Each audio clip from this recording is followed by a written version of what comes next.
This is Matt, and this will be a video on how to get a Wistia free trial.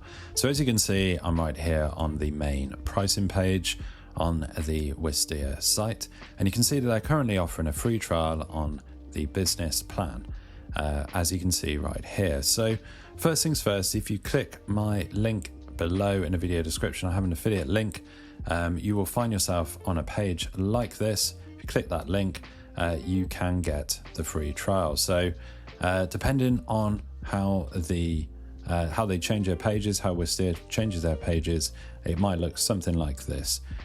You will then click on start a free trial, and they are currently offering this free 14-day Wistia business plus tutorials plus webinars trial even.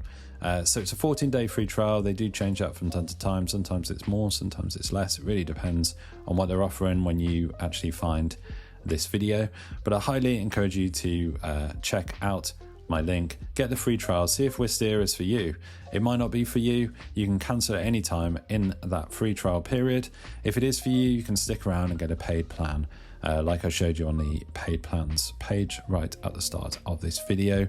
Hopefully you found this video useful. If you have, drop the video a like and subscribe to the channel for more videos just like this.